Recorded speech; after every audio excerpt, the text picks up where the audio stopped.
Broadcasting from the business capital of the world, this is the Podcast Business News Network.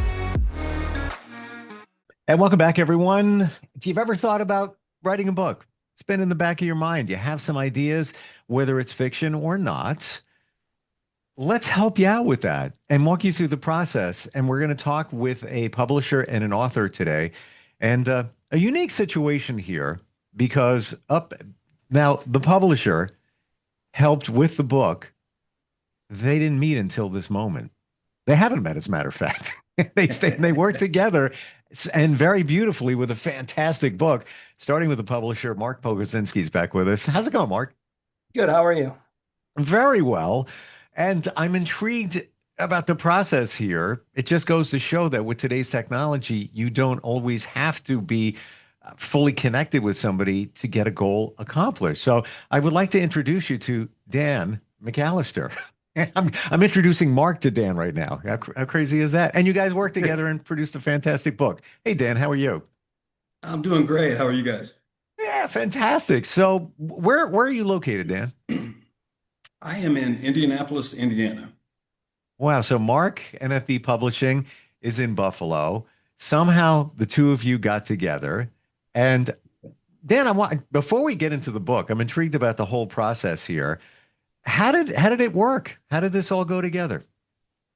As far as finding NFB? Finding and working together, the process. Oh, okay. Well, I started, I can't even remember the name of a book, but they come out with one every year that publishes a list of all publishers. And so I painstakingly went through all of them, tried to get a list of everybody who would do fiction, who would be interested in my genre, a historical fiction. And as I started sending out my manuscript to see if anybody would be interested, I did not have people banging on my doors to publish my book. But thankfully, Mark and NFB Publishing decided to give me a chance. And so that sort of began the whole process. Wow. And this book, when we call it historical fantasy fiction, it's called, by the way, Flight of a Prodigy. How do you define historical fantasy fiction? Well, that's interesting. All these subgenres to label these books. Um, and I don't mind, what necessarily they get labeled, but it is, I guess, technically a historical fiction is at least in the case of Flight of a Prodigy, it is set in ancient Rome. So is it set in a real setting? Whereas typically a historical fiction sort of evolves around a straight historical fiction, sort of evolves around a historical character or a historical event.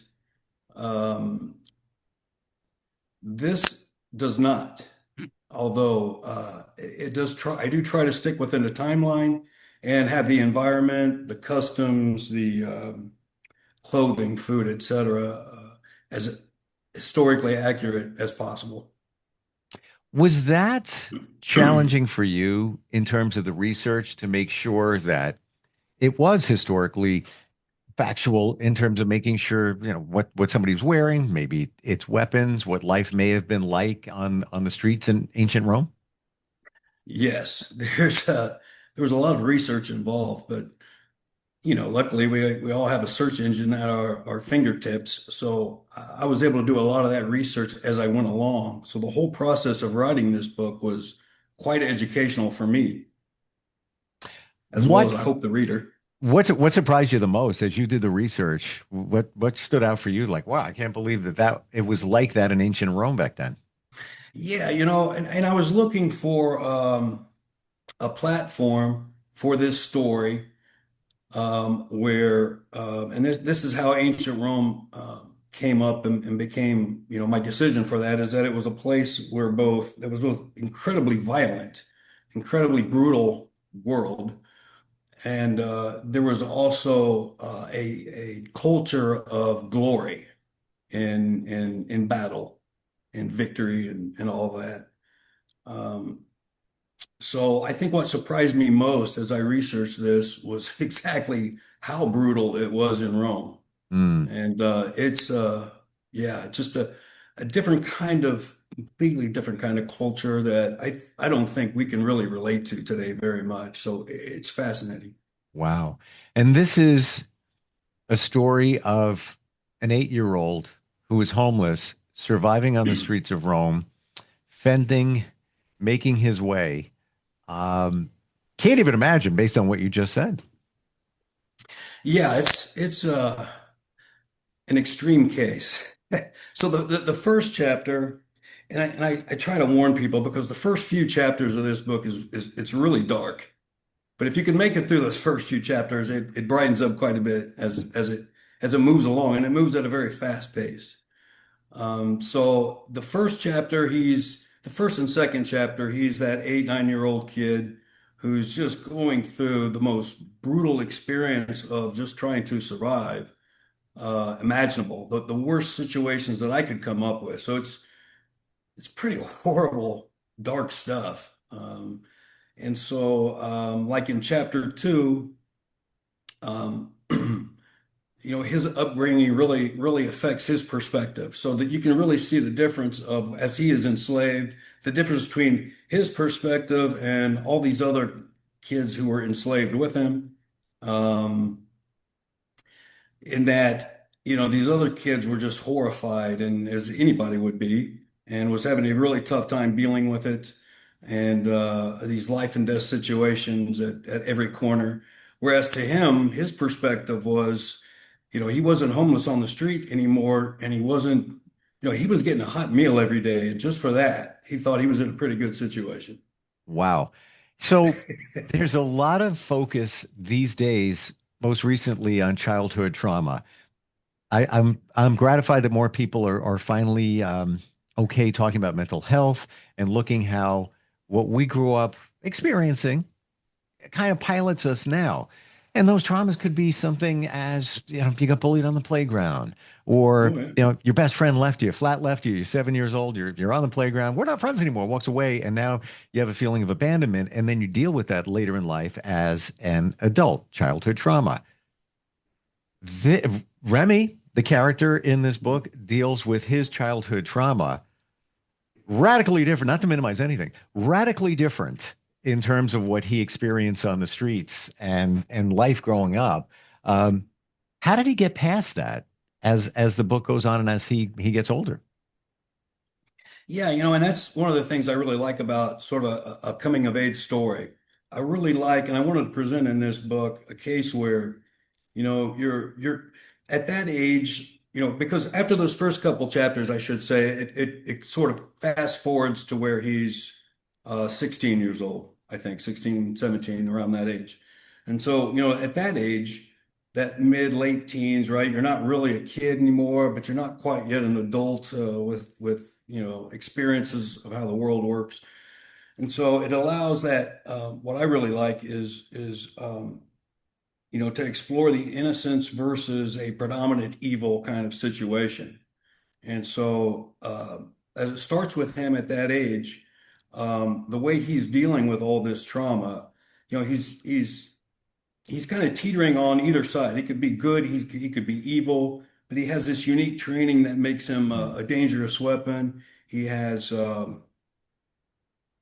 every reason to not have any hope or dreams or anything like that. He had no childhood. He's just been used as a weapon his whole life. But he's in Remy's case open-minded enough to recognize these kind of shortcomings and sort of shoot. I'm sorry, I forgot where I was going with that exactly, but Well, it there's sounds a like lot going on in the story. But the way he deals with that trauma, I guess, is through finally getting to experience kindness. I mean, nobody's hmm, ever, his world has been nothing but unfair and cruel. And so, when he realizes that there are other people in the world who are good-hearted with good intentions, he's, open-minded enough to learn and observe and eventually, that maturity process as he overcomes these traumas, um, he can deal with that learning through others in You, this new world of civilization that he has no idea is like. you said the two words I was thinking. You said them as I was thinking them. Open-minded. He was open to the good, and maybe that's the people that took them under his wing, his the employers, the relationships that he came across. But certainly, he could been slashing and pillage, and that could have Yeah. continued to the end. Mark, when you got the premise for the book, and again, you two gentlemen didn't even physically converse; it was all by email. What were your first thoughts when you took a look at this? Um, I like the idea, as Dan said, the a redemptive arc of the character. We start off with a traumatic childhood, and you see that in a lot of books. Chris Crusher comes to mind. He was a famous author of YA who put his characters through trauma after trauma. And also remind me of the great Kurt Vonnegut line, you should take your main character and make terrible things happen to them so that your audience knows what he's made out of. So Hmm. we had this nice YA redemptive arc of a character set against action.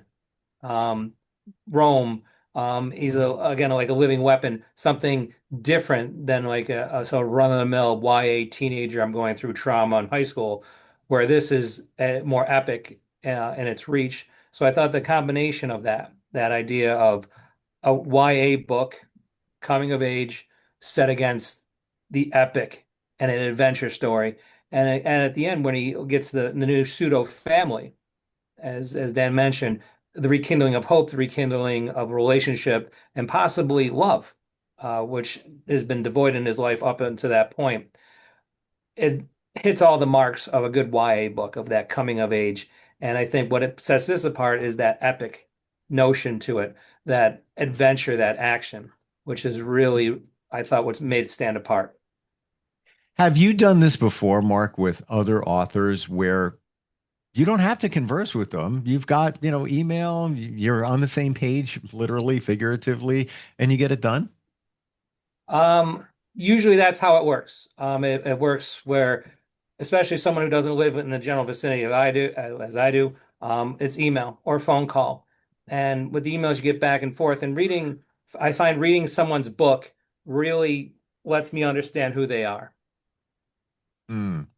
Um, I love the fact that it's historically accurate because then reading that, you feel like you're there and it's legit. Um, it's a lot of work. I can't even imagine a lot Well, of work for you, Dan. yeah, I would like to say, it's there's a lot of stretching here on the accuracy historically, but I tried to stay within a timeline of say within a few hundred years. So it's right Sure. before the Punic Wars began for Rome. It's that time when Rome was still growing, trying to consolidate the entire, Italian peninsula there. And I tried to showcase that era rather than the kind of Rome, the later Rome, the all-powerful Rome that is, mostly done in books and movies. Well, yeah, let's face it, as far as I know, I haven't met anybody that's from that period. So, how do we know it's accurate in the first place? We have to go with what we have. Prove me wrong. Yeah, there you go. Why Rome, though? Uh, Fantastic time period, but what was your affinity for that time? Well, a couple of reasons. One is it's a time period I think where people can relate to at least to some degree. I mean, if all you know about Rome or ancient Rome rather is the movie Gladiator, um, then at least you have some idea of Mhm. Rome. I mean, I think some people have some sort of preconceived notions at the very least of what it was like. So I think it helps me kind of spend a little less time on the world building part of the book. Um, And also, again, it was a place where because I was looking for a place that was a brutal environment because I needed to Mm. so I wanted to start them off in the worst possible situation, and then also again, there was it was a time of glory and victory and as they viewed it anyways then as their civilization grew. I think he This, brings up a good point with choosing Rome. I mean, you say Rome, someone has some sort of visual of it, where again, like George R. R. Martin, who Game of Thrones, there's maps and the world building with that is so over the top, where he has to hire personal assistants to track characters because he literally forgets who's doing what and where, and the books become a little convoluted. Where this, again, with the Rome, the plot is tight, and you can put that coming of age in a scenario where people have a, as he said, a general impression of what's going on. This is your first book? Hey, this is my first book, yes. My Wow. first and, well, only completed book. Ah, okay. So we have the other irons in the fire. What are you working on? Well, I am working on something new. It'll be more of a traditional historical fiction. It won't be will not be set in ancient Rome. It'll be set in time of the Revolutionary War. And I'm really excited about it. It's going along pretty quickly, which is usually a good sign. But I'm still so early in it. We'll have to see how that develops. But I've started and have kind of put off in the back burner several other uh, types of books of various genres and things that I've experimented with. But yeah, I find myself writing more and more these days. Well, I find more people reading your books more and more. So, perfect Good. blend there. Well, I want to get into your head and what it was like writing the book, your first one. Yeah, it's not like you anybody can go on and do a search. How do you write a book? Everything is different. Everybody's style is different. Everybody's inspiration, creativity is different. Can you show us, let's say a week in the life of Dan as you were writing the book, or a month, whatever it might be, how you did it? Did you have inspiration and you jammed out like 10 pages one day and then 2 days later, like, I don't know, I got 5 words for you now. How did it all go? Yeah, it is a little bit. It's hot and cold and off and on. And I've had people ask me how long it took me to write it, and the answer is from the time I started it till the time, Mark was kind enough to publish it, was 5 years. And so, but I didn't spend really the whole 5 years on the book. I took a year off. I think I took about 9 months off at one point in time, but I would take months off, months on, months off. But at that point in time, you got to remember, I thought it was maybe a bit pretty much of a pipe dream that I would be able to write a book and complete it and actually make it good enough to get it published. I knew I didn't want to self-publish, and so that was my goal. But yeah, I'd say, it was really off and on. Usually I start my day I retired at 55. I'm 60 years old now. So I've got the time. So I would start the day usually at my favorite coffee house and get to work on it. And that would get the blood boiling, kind of everything rolling. Then I would take it back home to my office and continue from there. And I found that worked for me as far as productivity better than anything, than just getting up, going straight to the office or putting it off till later in the day. But sometimes, especially later on in the book, when I really started rolling, I mean, I would work on it from the moment I woke to the moment my eyes were blurry and I needed to get some sleep, and then hit it again in the morning. So there's I can't stop writing moments to where I can't get back into it kind of moments. I There doesn't appreciate seem to that. be too much in between Yeah, for I me. mean, this is the journey we want others to see, even if you've never written a book, that yeah, it's possible. What was the turning point for you, whether time-wise or chapters in? When you first started, I got to imagine you might have been thinking, I don't know if I can even do this. Let's just kind of keep typing and see where we go. Was there a point where you said, I got something here. This is I see it's being born. The baby is growing. Was there a point? Yeah, absolutely. I mean, it might have happened somewhat more gradually than that, than all of a sudden I think I got something here. But yeah, as time went on and time went on, well, first of all, my goal was to write a book that I would want to read. Hmm. And so even as I would go through and go through the read throughs and edit and edit and edit, many times, I would still enjoy the story. I would find myself getting emotionally involved, or, as I immerse myself into that world, I would find myself really enjoying it, really, really, into the story. And that's when I thought, surely I'm not the only one who likes, these kind of books. And um, so yeah, it wouldn't. It was probably the last year or so to where I knew that I was going to publish it, even if I had to self-publish it. What what drives you, whether it's books, whether it's movies, shows? Are there a couple of things that you like and maybe partly inspired this book? Yeah, I mean, it's reading. I'm an avid reader, and speaking of self-publishing, I mean, maybe that's why there's so much. I mean, there's a lot of garbage out there, and so I mean, I'll read anything, if it strikes an interest and see if it's any good. And so, I mean, I've read so many bad books out there that it kind of motivated me to, well, man, I don't know how bad I'll do, but it can't do that bad. And so, um,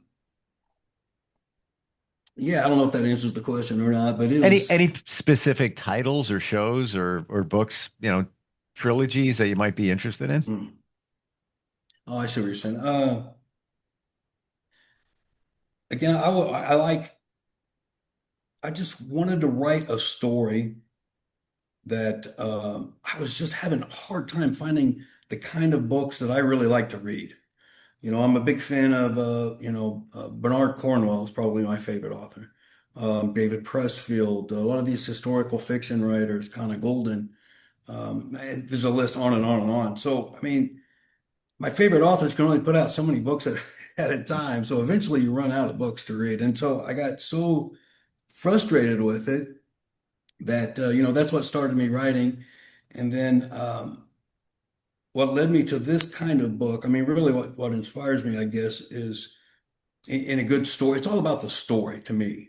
I mean, you can wax poetically and turn phrases beautifully and have the best written book ever, but if the story's not there, it's kind of all for naught.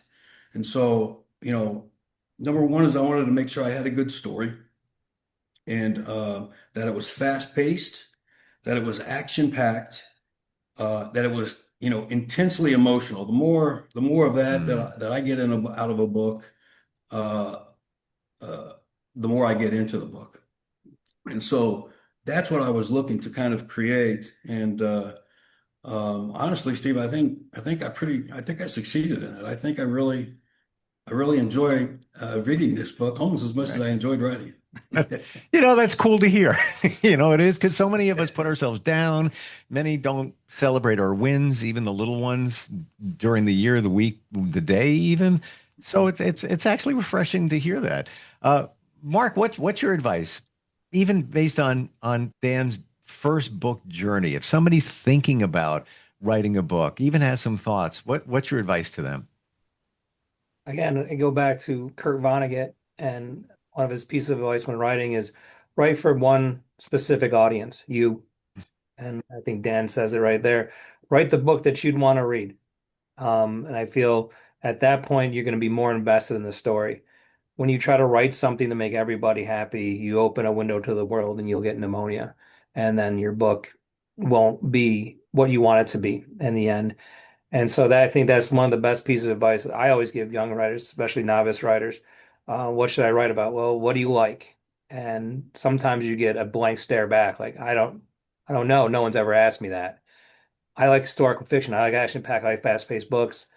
No one was writing it, so I wrote my own.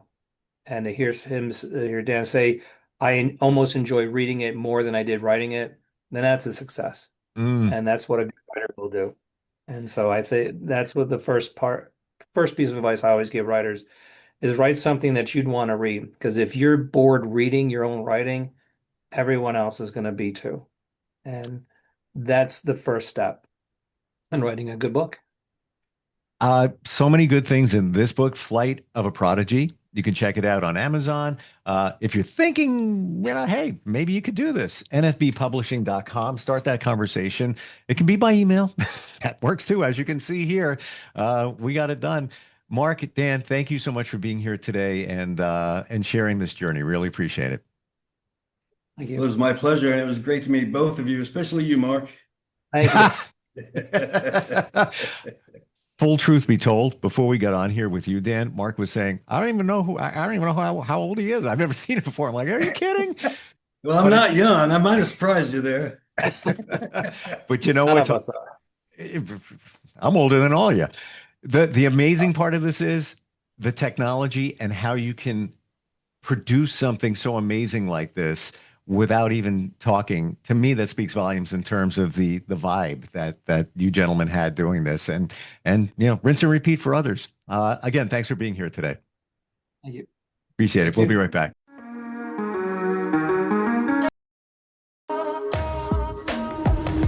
Broadcasting from the business capital of the world, this is the Podcast Business News Network.